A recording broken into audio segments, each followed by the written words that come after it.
সকলকে নমস্কার। ভগবতী জগদম্বার কৃপায় আপনারা সকলেই ভালো আছেন আশা করি।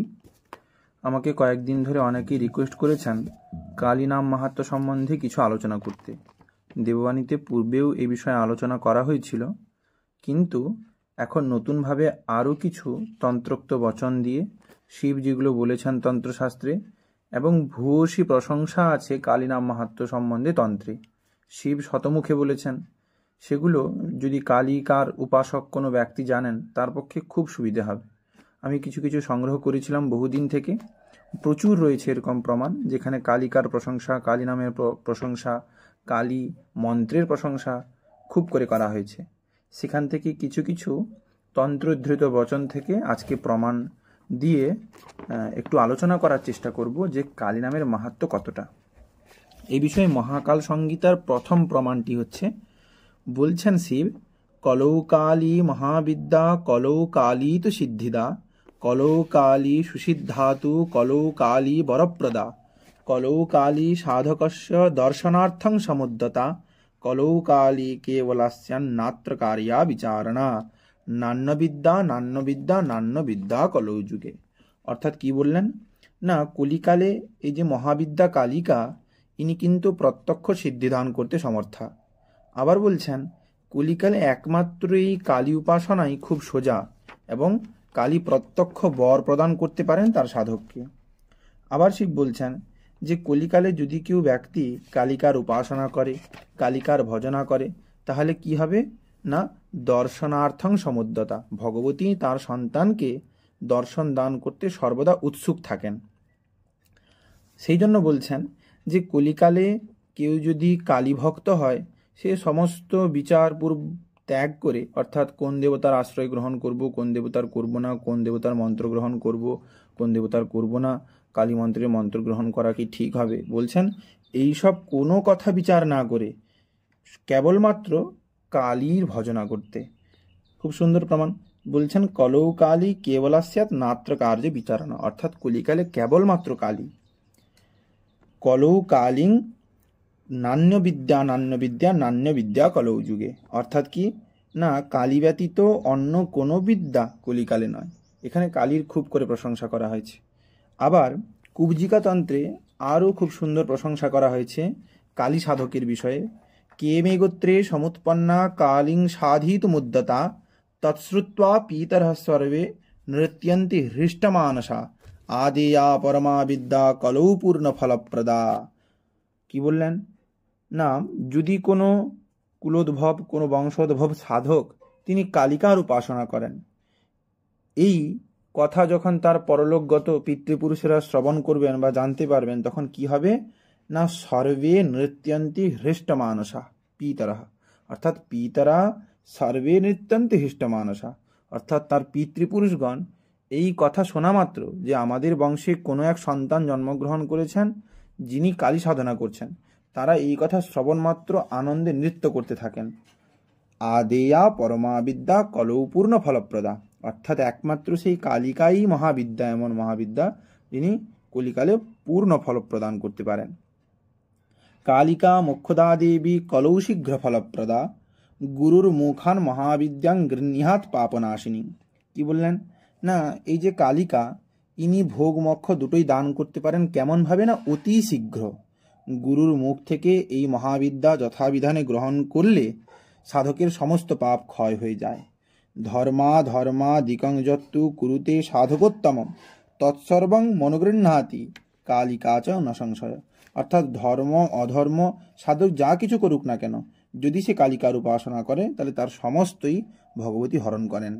সম্প্রদায় বিধানেন কর্তব্যাঞ্চ মহেশ্বরী, সম্প্রদায় বিহীনানাং ফলং নাস্যাৎ সুরেশ্বরী, অর্থাৎ এই কালী সাধনা একটি পরম্পরার ভিতর দিয়ে করতে হয়, গুরু পরম্পরার ভিতর দিয়ে, নাহলে কিন্তু কালী মন্ত্র সিদ্ধ হয় না। আবার যোগিনী তন্ত্রোদ্ধৃত কিছু বচন বলছি। যোগিনী তন্ত্রের বচন বলার পূর্বে একটি কথা বলি, এখানে কালিকার প্রশংসা করা হয়েছে মানে এই নয় যে অন্য দেবতাদেরকে ছোট করা হয়েছে, এই কথা নয়। যখন যে দেবতার প্রশংসা করা হয় তখন তাকে সেইভাবেই ব্যক্ত করা হয়। তার মানে কেউ এই ভাববেন না যে অন্য দেবতারা সকলে ছোট, না, যে যার উপাসকের জন্য যেভাবে শাস্ত্র যা লিখেছেন তাই সত্য। যোগিনী তন্ত্রোদ্ধৃত বচন এবার পাঠ করছে। বলছেন, মহা মহা সিদ্ধবিদ্যা কালিকা কলিসম্মতা জামারাধ্যশ্চ নির্বাণং মুক্তিং জানতি নরাধমা। কি বললেন না, এই যে কালিকা মহাবিদ্যা ইনি কেমন না কলিসম্মতা, অর্থাৎ কলিকালে প্রশস্তা, তাকে মহা মহা সিদ্ধবিদ্যা বলা হয়েছে। বিশেষণের উপর বিশেষণ যোগ করে বলা হয়েছে মহা মহা সিদ্ধবিদ্যা। শুধু মহাবিদ্যা নন, মহা মহা সিদ্ধবিদ্যা, যাকে অর্চনা করলে, যদি কেউ কালিকাকে অর্চনা করলে তাহলে কি হবে না মুক্তিং জানতি নরাধমা। যদি কেউ অতি পাতকী ব্যক্তি হয়, সে যদি নরাধমও হয়, সেও যদি কালিকার উপাসনা করে তাহলে কি করবেন, কি হবে, তার নির্বাণ মুক্তি লাভ হবে।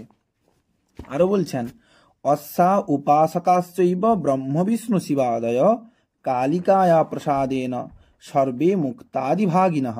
অর্থাৎ ভগবতী কালিকার উপাসক কারা কারা না সাক্ষাৎ ব্রহ্মা বিষ্ণু এবং শিব, এবং এই কালিকার প্রসাদে সকলে কি করতে পারে, সর্বে মুক্তাদিভাগিনঃ, সকলেই সেই মুক্তিরূপ মহাফল প্রাপ্ত হতে পারে। সাধকানাং সহস্রাণি উপাস্যানাঞ্চ কোটিশ তেষাং ভাগ্যবশেনাপি কালী সাধন তৎপরা কালী চ জগতাং মাতা সর্বশাস্ত্রে সুনিশ্চিতা। এই কথাটি প্রত্যেকটি কালী সাধকের মনে গেঁথে নেওয়ার মতন কথা। এই যে শেষের কথাটি বলা হলো যে কালী চ জগতাং মাতা সর্বশাস্ত্রে সুনিশ্চিতা, সর্বশাস্ত্র কি বলছে না, এই ভগবতী কালিকাই হচ্ছেন জগতের মাতা, জগৎ জননী, অর্থাৎ এই কালিকাকে খুব শ্রদ্ধা সহকারে ভজনা করো। আরো একটি কথা বলেছেন না, কালী মন্ত্র জপেদ যদি কালী পুত্র না সংশয়। যিনি কালীর মন্ত্র জপ করেন, কালী কালী বলেন, কালীর নাম উচ্চারণ করেন, তিনি যে সাক্ষাৎ কালীর পুত্র, এতে কোনো সন্দেহ নেই। এবারে কুমারী তন্ত্রোদ্ধৃত কয়েকটি বচন পাঠ করছি। রূপানি বহুসংখ্যানি প্রকৃতে শান্তিভাবিনী তেষাং মধ্যে মহেশানি কালীরূপং মনোহরং বিশেষত কলিযুগে নরাণাং ভুক্তিমুক্তিদং তস্যা উপাসকাশ্চৈব ব্রহ্ম বিষ্ণু শিবাদয়। স্পষ্টই বলতে পারি, যদি কেউ কালিকার উপাসক হন, যিনি ভগবতীকে অন্তঃকরণ থেকে ভালোবাসেন, তার পক্ষে এই শ্লোকের উপরে আর কোনো শ্লোক হতে পারে না, শিবের এই বচনের উপরে অন্য কোনো বচন খাটবে না। এই কুমারী তন্ত্রোদ্ধৃত যে বচন, এটি শ্রেষ্ঠ বচন বলে আমি অন্তত মনে করি। কি বলছেন না, রূপানি বহুসংখ্যানি প্রকৃতে শান্তি ভাবিনী, অর্থাৎ প্রকৃতিগত বহু ভালো ভালো সুন্দর সুন্দর রূপ আছে, কিন্তু কি তেষাং মধ্যে মহেশানি কালীরূপ ও মনোহরং, অর্থাৎ এত এত রূপ থাকার ভিতরে একমাত্র কালিকার যে রূপ, তাই হচ্ছে মনোহর একটি কালী সাধকের পক্ষে। বিশেষত কলিযুগে নরানাং ভুক্তি মুক্তিদম, দুটি কথা বলেছেন, কেবল মুক্তি বলেননি, ভুক্তিও বলেছেন মুক্তিও বলেছেন। অর্থাৎ বিশেষত এই কলিযুগে মানুষের যদি ভোগ মোক্ষ এই দুটো পেতে হয়, তাহলে কালিকার উপাসনা করতে হবে। তস্যা উপাসকাশ্চৈব ব্রহ্ম বিষ্ণু শিবাদয়, অর্থাৎ তার উপাসক হয়ে যান ব্রহ্ম বিষ্ণু শিব ইত্যাদি যে দেবতারা। আরেকটি কয়েকটি বচন পাঠ করছি, দিলেই শেষ করব। ভৈরবী তন্ত্রে একটি কথা বলা হয়েছে, দক্ষিণা কালিকা দেবী সারাত সারো তরাপরা বিশেষত কলিযুগে তৎসমা দেবতা নাহি। অর্থাৎ কি বললেন না, দক্ষিণা কালিকা দেবী হচ্ছেন সারের থেকেও সার, অর্থাৎ সর্বশ্রেষ্ঠ, উত্তমেরও উত্তম। বিশেষত কলিযুগে তৎসমা দেবতা নাহি, অর্থাৎ এই কলিযুগে বিশেষ করে তার মতন আর দ্বিতীয় কোনো দেবতা নেই। পিচ্ছিলা তন্ত্রে বলা হয়েছে, সর্বেষাং দেবী মন্ত্রানাম শ্রেষ্ঠ হি কালিকা মনু অস্য গ্রহণ মাত্রেন জীবন মুক্ত অধমোপি চ। অর্থাৎ কি না, সমস্ত যে দেবদেবীদের মন্ত্র আছে তাদের ভিতরে কিন্তু শ্রেষ্ঠ হচ্ছে এই কালিকার মন্ত্র। এই মন্ত্র গ্রহণ মাত্রই মানুষ জীবন মুক্ত হয়ে যায়, সে যদি অতি অধম হয়। এই যে অধমোপি চ, অর্থাৎ অতি অধম ব্যক্তি, অধিক পাপের ভারী পূর্ণ কোনো ব্যক্তিও যদি কালী মন্ত্র গ্রহণ করে, তাহলেও কি না সে তৎক্ষণাৎ মুক্তি প্রাপ্ত হয়, নির্বাণ মুক্তি তার লাভ হয়। অতএব কালিকাই যে মহাবিদ্যা, ইনি যে কত প্রত্যক্ষ ফল প্রদান করতে পারেন, এই বিষয়ে আমাদের বিন্দু মাত্র সন্দেহ থাকার কথা নয় এই শ্লোকগুলির উপর ভিত্তি করে। আরও প্রচুর শ্লোক রয়েছে, প্রচুর প্রমাণ রয়েছে, কিন্তু ভিডিও বড় হওয়ার কারণে সেগুলি দেওয়া সম্ভব হচ্ছে না। আবার পরে কোনো দিন কালী নাম মাহাত্ম্য সম্বন্ধে যদি কিছু বলি তাহলে সেই শ্লোকগুলি উদ্ধৃত করে আবার বলবো। সকলে আপনারা ভালো থাকুন, সকলেই সুস্থ থাকুন, ভগবতীর কাছে প্রার্থনা করব আপনাদের সকলের মঙ্গল হোক। জয় গুরু, জয় মা।